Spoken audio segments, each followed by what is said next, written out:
Welcome to Giant Cocktails, a podcast where two lifelong fans talk about the San Francisco Giants while drinking homemade cocktails. Now, here are your hosts, Ben and Matthew Henry.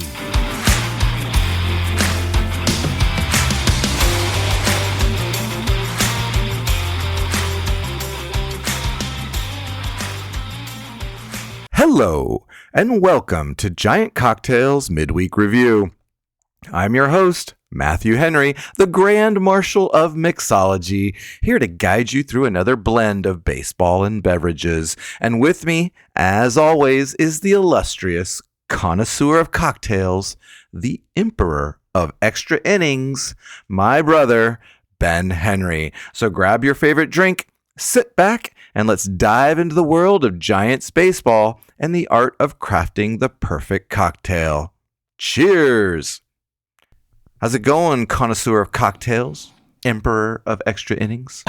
Well, if I'm the Emperor of Extra Innings, off with everybody's head. Like, I don't want to watch this team play extra baseball. and it's a good thing I'm a connoisseur of cocktails because, like... Oh, you need to be drunk to watch this team, don't you? Indeed. And you definitely need to be drunk to watch this team. I feel like that could be our new like slogan. Like when we just put that out there, Giant Cocktails. You got to be drunk to watch the Giants, and just maybe the readership or listenership, I should say, will double. And I feel like we're onto something there, Ben. We're onto. Yeah, and I think you catch my vibe. I think you understand how. Tyler Fitzgerald, you're doing great. He gets a pass. Maybe even Blake Snell gets a pass at this point. No, because he didn't throw a shutout. Okay. Which is what he needs to do. Yeah. Which is pretty much any Giants pitcher needs to do this month. That's right. Screw you guys, too. Like, that would be exciting, too. No hitters and shutouts every day? That would be exciting. Oh, that's just crazy talk. Well, that's just crazy talk, Ben. I know it's crazy talk. But, like, that's what this offense needs right now. A little crazy? Yeah, a little crazy. All right. Well, we're going to get into some things, but as we just stated, you need to be a little inebriated to handle the Giants. So, Ben, what are you drinking today? I got that cablegram, Matthew, about needing to be inebriated to watch the Giants, and so I am bringing a cocktail today. It's got a lot of kick to it. Let's just say that. Oh? It's got a lot of kick to it. And it is called the Cablegram. What's in a Cablegram? It has 2 ounces of Rye Whiskey, 100 proof. Okay, so 2 ounces of an overproof whiskey. Nice. Okay. I like this. Then it has 3/4 of an ounce of ginger syrup.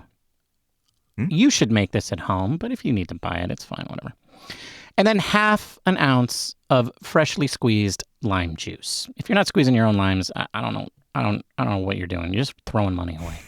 Anyway, you put that all into a highball or Collins glass with ice. I like to put the ice in first, and then I pour the whiskey, the ginger syrup, and the lime juice over that. Give it a gentle stir, and then I top it with club soda. And that is how you make a cablegram. And this cablegram goes out to the San Francisco Giants, and it says, "You suck."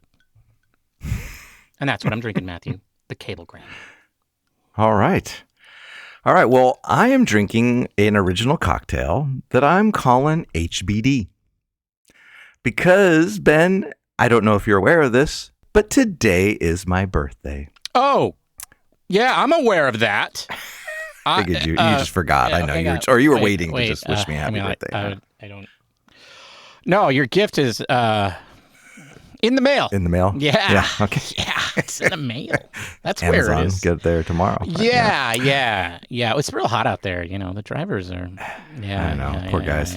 Yeah. All right. Anyway, I'm calling mine HBD. Okay. And what's in an HBD? It's got 2 ounces of gin, 1/2 ounce of elderflower liqueur, 3/4 ounces of strawberry syrup, 1 ounce of lemon juice, 3 dashes of Peychaud's bitters, and then a 1/4 teaspoon of absinthe. So what you're going to do is you're going to take your absinthe and you're going to rinse a coupe glass with it and swirl it around inside and coat the inside of the coupe glass. Or if you have an atomizer, that's even more efficient. Just spray the inside of your coupe glass. And then you're going to put the remaining ingredients into a cocktail shaker with ice. Give it a good shake for about 10 to 12 seconds. And then double strain it into your prepared coupe glass. And then garnish it with a lemon twist or strawberry or none at all. Because in this case, who really cares about a garnish? You just want the inebriation to start. So that's what I'm drinking. The HBD. It's lovely. It's light. And I'm enjoying it on my birthday. All right, Ben. Well, this episode, it's one of those ones where you're like, there's a crossroad at every season. Yeah. There's a time and place where it's a good season and when it's a bad season. And I think it's time to face reality, and we're going to talk about that today. Okay. We're going to talk about the reality of the San Francisco Giants. You may not know this, but Ben, they've been one of the worst teams in the majors. Not only this year, but going back over the last 162 games. But Matthew, what about 500 and homeostasis? And that's so cute. Oh. All right. Okay. All right. Oh, wow. And we're going to talk about that. We're also going to talk that, if they were at least an exciting team, then maybe that would be okay. Letting the young guys play, seeing some up and coming stars, all of that. But I'm not sure if that's even in the cards. And then, of course, we're going to finish with our usual lightning round. Ben, today is Wednesday, July 24th, the best day of the year. Right. It's Barry Bonds' birthday, right? Oh, it is. Yes, it is. Barry Bonds and J-Lo's. Oh, J-Lo. So, wow. Yeah, J-Lo, Barry Bonds, and me. We all share a birthday. It's like, So, which I think is pretty apropos, actually. I think, all three of those names, are kind of similar in some way. All right. Anyway, though, this is normally when I tell you the record of the Giants. Mm-hmm. But I'm at a stage where I don't really even want to look at them anymore. Oh, wait. Okay, so allow me. Allow me. All right. No, I mean, listen, Matthew. Listen, this is the show. Okay? This is the show. We got to do it. Like, this is what we do. All right. What's their record? Your San Francisco Giants are 48-54. We can't even do the homeostasis bit anymore. We're so far under homeostasis. Yeah. They're 13 games out of first place behind the Los Angeles Dodgers, who are beating the snot out of them right now, in case you didn't notice. Well, not really beating the snot out of them, just kind of casually going about their business. Throwing just the crappiest pitchers you can imagine out there on the mound, and beating the Giants anyway, because they know they don't have to put good pitchers out there. A major league debut, Matthew. A major league debut. Yet again, the Giants suck against a kid who just is lucky to be there. Anyway. The Dodgers are on their 12th starting pitcher at this point. Yeah. And we can't even get it. Well, and their pitching is still way better than the Giants. That's what you call pitching depth, Farhan Zaidi, FYI. But let's go look in the wildcard standings because things are better there. And they are. They are closer, Matthew. They are only 5 games out. But remember a few days ago how I announced that the Washington Nationals were the third bad team in the National League now? Mm-hmm. Well, they have company, Matthew. Yeah. They have company. There are now 5 bad teams in the National League. The Chicago Cubs are the other team, in case you care. But one of them is also your San Francisco Giants. They are 5 games out of the last wild card spot. 1, 2, 3, 4, 5, I don't know, 1,000 teams between them and the St. Louis Cardinals. And the New York Mets, who are tied for the second wild card spot. And that's where the standings stand, Matthew, because I will not allow the Giants to get away without us showing their dirty laundry. Okay. All right. That's fair. I think in fact, that's a good place to start our conversation about the Giants. 48-54 ain't a good record, Ben. Nope. Ain't a good record at all. And that's so I was curious because it's my birthday and I was thinking it seems like the Giants were actually pretty good around my birthday last year. So I went and looked. And on July 23rd of 2023, the Giants were 54-46, and they were tied for that second wild card spot. 8 games over 500. Yes. And if you recall, they finished 2 games under 500 or 3 games under 500. So they, this was the beginning of the end last year. So then that got me thinking. Well, first of all, before I started doing that, I was, we're in the middle of the Dodgers series. Right. And we lost 2 out of 3 to Colorado in Colorado. And so you're coming in and you're like, well, gosh, if they're going to have any kind of momentum going into the trade deadline, then they need to win at least 2 out of the Dodgers series, out of the 4. Well, we go in there and we lose the first 2 games. We're recording before the 3rd game, so we don't know what's going to happen, although I think we all know.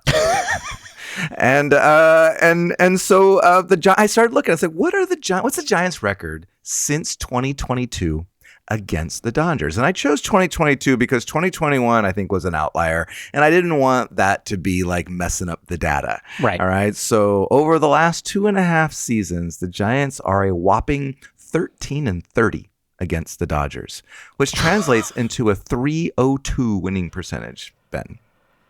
13-30. 13-30, which is 17 games under 500 against the Dodgers. And so that just was like, all right. That's actually, maybe that was even a little better than I thought. And then I thought, well, what has been their overall record since 2022, right? Since our 107 win season. Okay. How good have the Giants been? Well, the Giants have played 426 games since the beginning of 2022.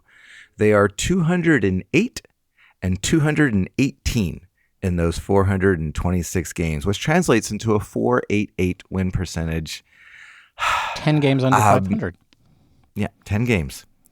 And so then I was like, well, what's their current record, right? So that's why I decided I didn't want to announce it at the beginning of the thing, because I'm just like, they're 48-54, as you said, which is 6 games under 500.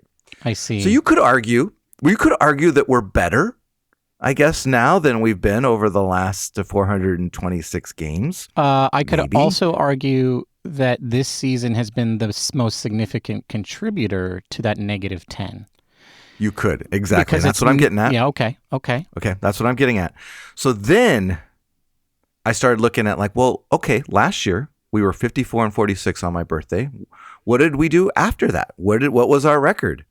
So over the last 2 months of the season, since July 24th to the beginning of October last year, we went 25-37, which is 12 games under 500, Ben. Yeah. All right. And then I thought, well, gosh, we're 8 games under 500 now. What was our record in the last 162 games? Ben, our record in the last 162 games is 72-90. 72-90, Ben. If we finished a regular season at 72-90, then we would be asking for heads to roll, right? Yes, I mean, there would be 18 games under 500. You don't go over the luxury tax on your payroll in order to be 72-90. So Ben, I'm ready. You're ready? I'm ready for the tattoo. Oh, I know you were warming up the tattoo. Yeah, I gotta go get last week. I gotta go get my kit. Apparently, there's a gun. Do you have a gun? Yeah. Oh, I was just using the needles. Oh, whatever you got. Okay. I'll take it because I'm ready, man. I've disinfected my forehead, and I'm ready. I just want to say fire Farhan right across the top, right here, because I can't take it anymore. 72-90. This is what Wonder Boy has brought the Giants, and somebody's head's got to roll, right? You can't fire the whole baseball team. No. So I feel like, Farhan's got to take the brunt of this.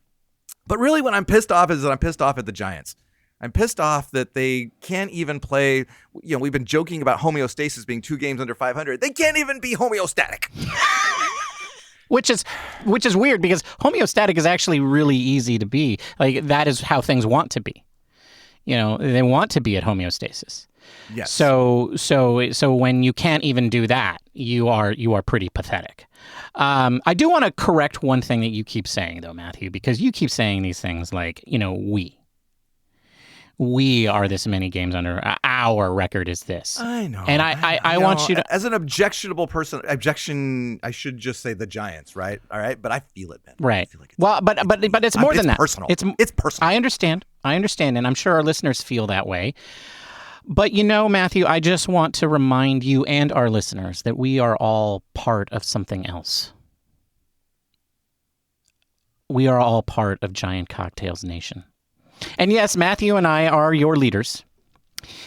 And I'm sure me saying it that way and you hearing it that way for the first time probably makes you feel very uncomfortable. I'm a little weirded out by that. This is not something we discussed beforehand. I'm not ready to be a leader. Well, okay. Well, all right. That's clear, Matthew. I think that's clear to our listeners. They know that you are not ready to be a leader, and they all know that I think I'm ready to be a leader, and they all probably like, this is not going to be good. But what I want to remind everybody is that we're winners. On Giant Cocktails and Giant Cocktails Nation, we, over the last 162 games, are undefeated. We are 162-0, okay? But I just wanted to remind you of that, Matthew, that on Giant Cocktails, we always win. Okay. And you know what else about Giant Cocktails? You know what we never are? We are never, ever boring. I thought you were going to say sober.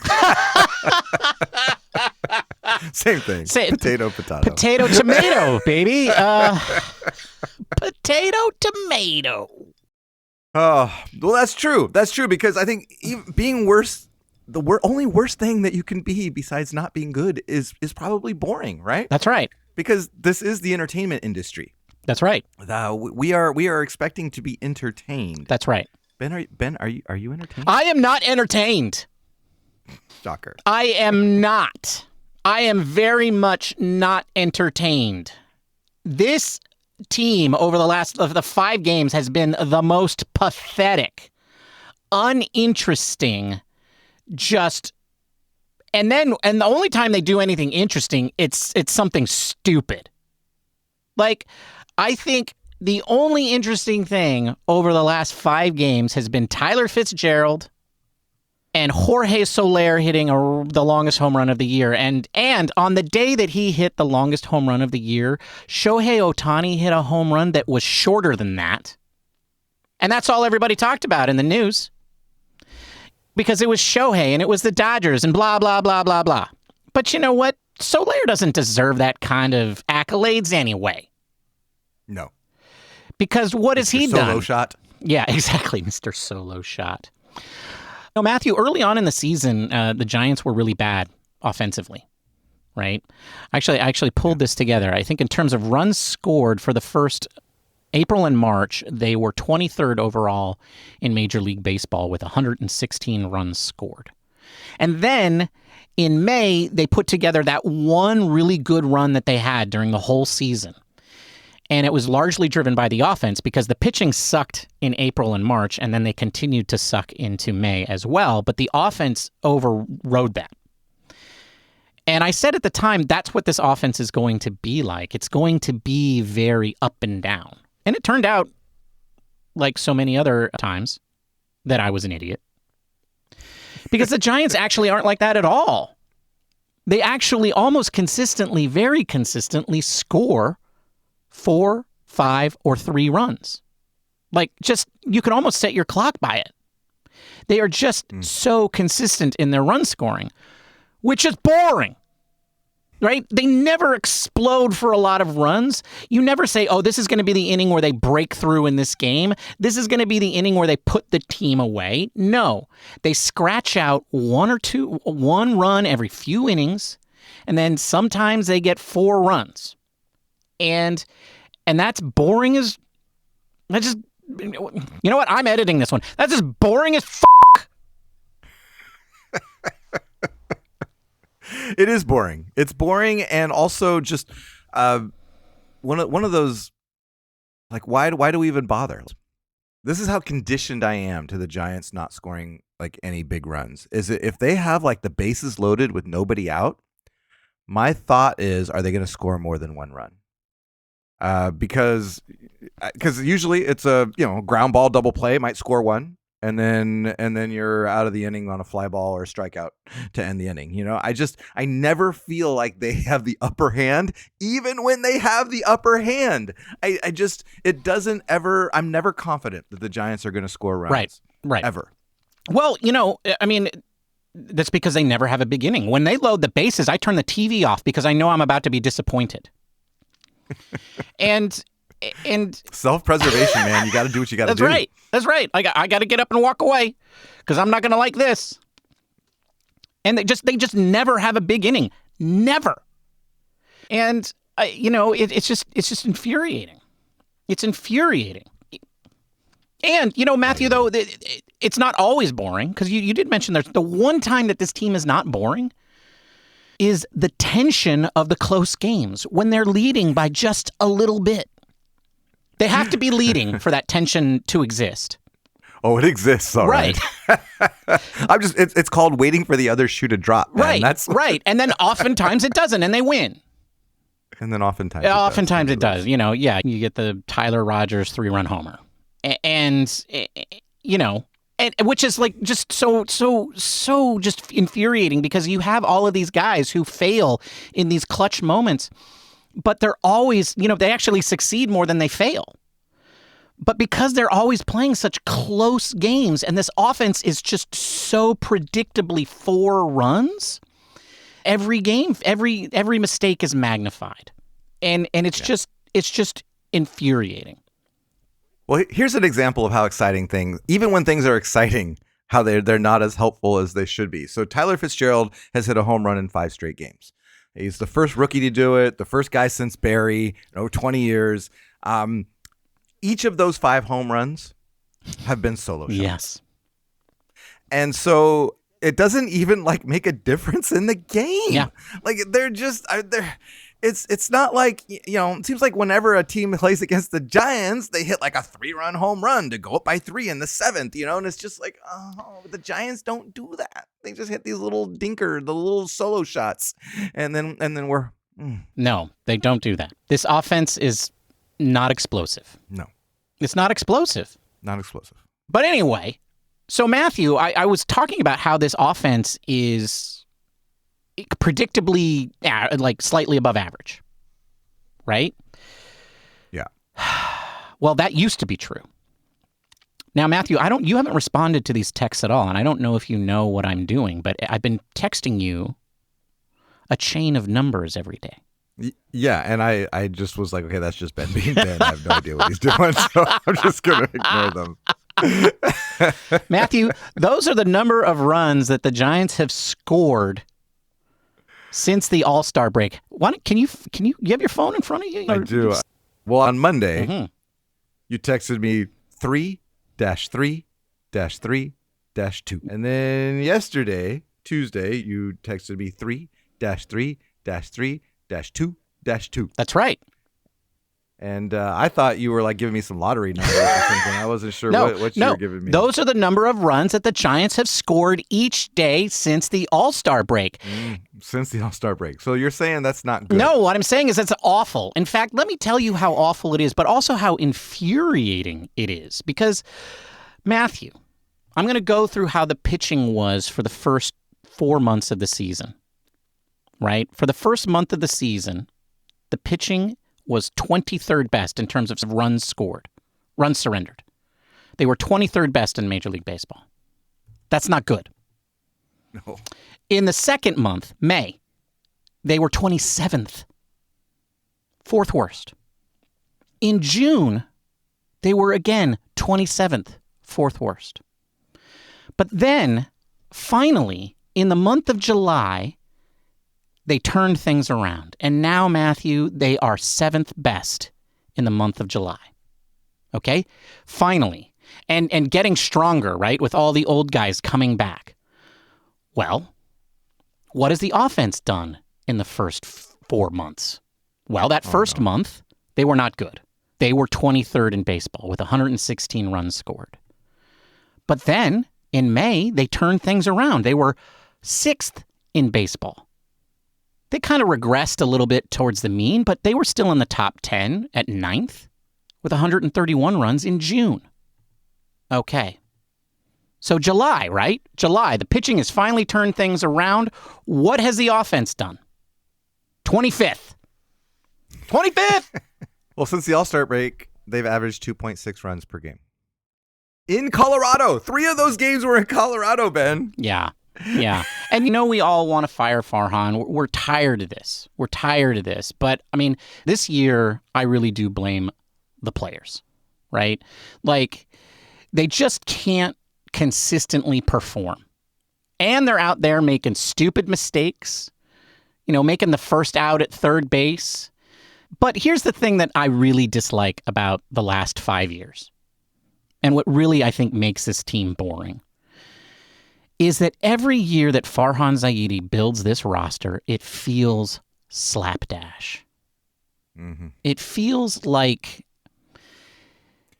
it's like me watching you put your fantasy baseball team together.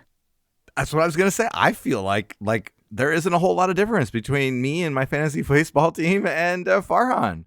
You're scouring for that guy that can give you the little bit of an advantage, and you sign him and hope. Just that's kind of what it seems like that they're doing. They're not developing the players they need to develop. They're bringing in guys who, for whatever reason, aren't living up to their career numbers. So it's mad. Well, yeah, and you're just throwing stuff against the wall and then hoping it sticks. That's how you don't win fantasy baseball or real baseball, for that. That's right. Yeah. It's time for a lightning round. All right. Yes. Yeah. It sure is. It is. It's more than time. time. All right, Ben. It's more than time. Let's get out of this stuff. Okay. Here's some things. Here's some things to think about. Okay. Ben, Wade Meckler. Remember him? Yeah. When he had his 2024 debut this week. That's right. And he went 3 for 3 with a walk in his debut. Is he part of the Giants' future? Yes. Is tomorrow the future? Can we call him up tomorrow? Okay. So do we see him in 2024? Yeah. Yes. Yeah. I think we do. Yes. I think we do see him in 2024. So that would mean like Conforto or Yaz being gone. Well, or you bring him up in the September when you get the 2 extra roster spots or whatever. But yes, I think we do see him in 2024 because if Farhan's going to be desperate at that point. So desperate. Well, that's why Wade Meckler's on the roster to be 40-man. Right. Well, yeah, because of desperation. But I think now it's sort of like, okay, you bring him up in September and you hope he hits. Because I say we see him before then. I say we see him like in August. Because you think they're going to sell and trade somebody. Sure. Yeah. Conforto and Yaz both, I think. Yeah. Trade everybody. Some minor leaguer, and then they're going to trade everybody. They're going to bring up. Yeah. Yep. Okay. Second question. Fundamentals seem to be lacking, Ben. Soler yesterday got thrown out at third. Made the first out at third. Matos and Ramos did the "you got it, I got it," kind of thing in center field and dropped, let a ball drop and that could have been an out and led to runs being scored. So my question to you is, would Kapler's staff have this team above 500? Because it seemed like Kapler's staff at least paid attention to the fundamentals in a way that I haven't seen or heard this season. I don't think the Giants are 6 games under 500 because of fundamentals. Okay. I can personally think of a bunch of times where the fundamentals bit them in the Do you butt, think that they lost 6 games because of that? I think they lost at least 3 or 4. Yeah, I disagree. I don't think Kapler would have this team above 500. I think that Kapler was an uninspiring leader who couldn't motivate me into the bathroom after a night of drinking in Taco Bell. So no, I don't think Kapler is the answer here or the solution. Do I think some of these things are better? Yes. I think some of those fundamental things were probably better. I think that Matos and Ramos still probably almost run into each other. No, they don't, because Kapler wouldn't be playing Ramos. So, and there you go. And that's why they wouldn't be winning, because Ramos wouldn't be playing.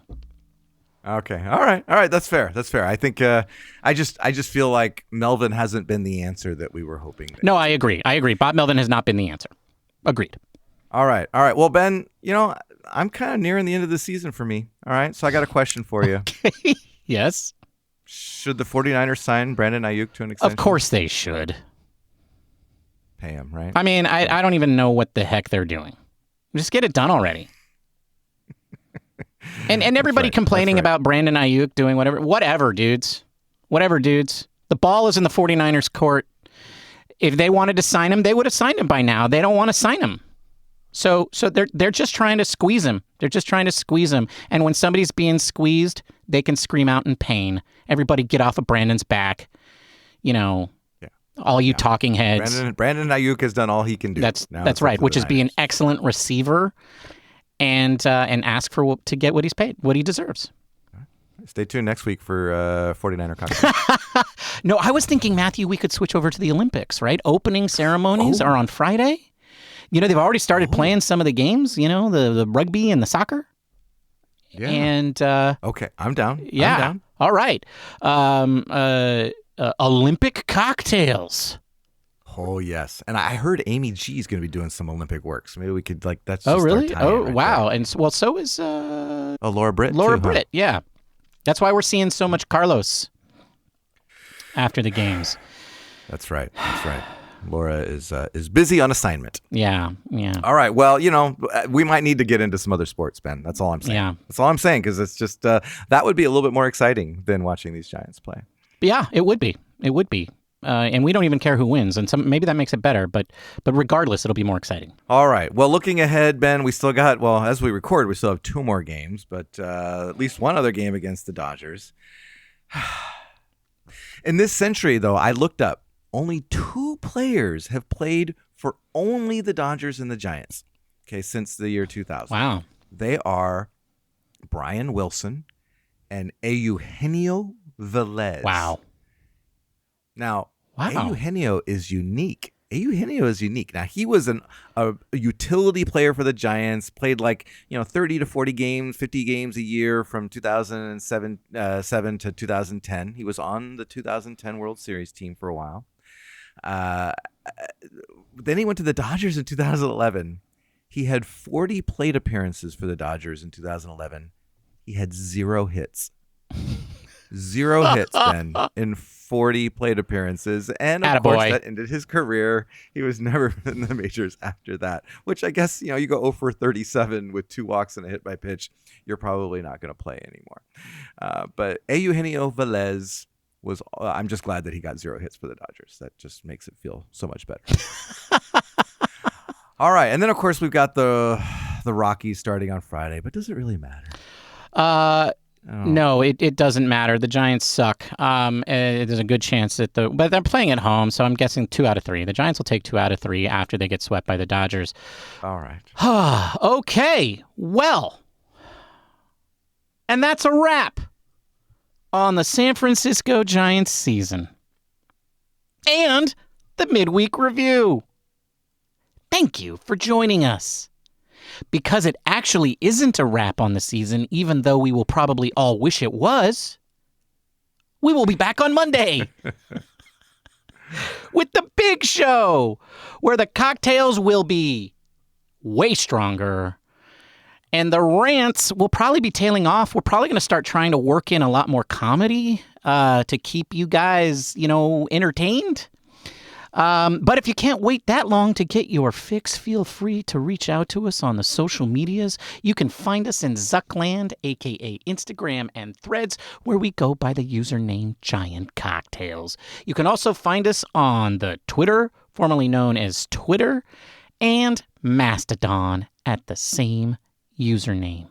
And don't forget, you can also listen to us on YouTube. So run over there to like, subscribe, and comment. But most importantly, be sure to leave us a positive review at your podcasting platform of choice. Like 5 stars positive. If it's not 5 stars, it's not positive. That's right. AKA Apple Podcast or a Spanify. Matthew, you were the birthday boy today. Woo! Keep up the good work. Cheers, my friend. Cheers, Ben. Bye, everybody. Woo! Here's to another year around the sun. Yeah. Woo! Hey, you look pretty good for 62. Hey, now. You're going to keep that in there at the end, aren't you? I'm totally going to keep this in. What are you talking about? Goodbye! Thank you for listening to the Giant Cocktails Podcast. Until next time, bottoms up.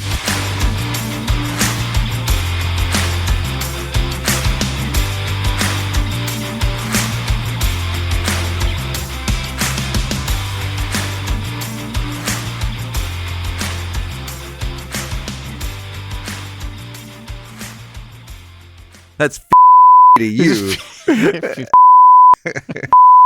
Oh, I'm sorry. Yo, Matthew's years young. Right. You know what I'm going to do? I'm going to bleep that out. Every time I say the real age, years old, I'm just going to be bleep.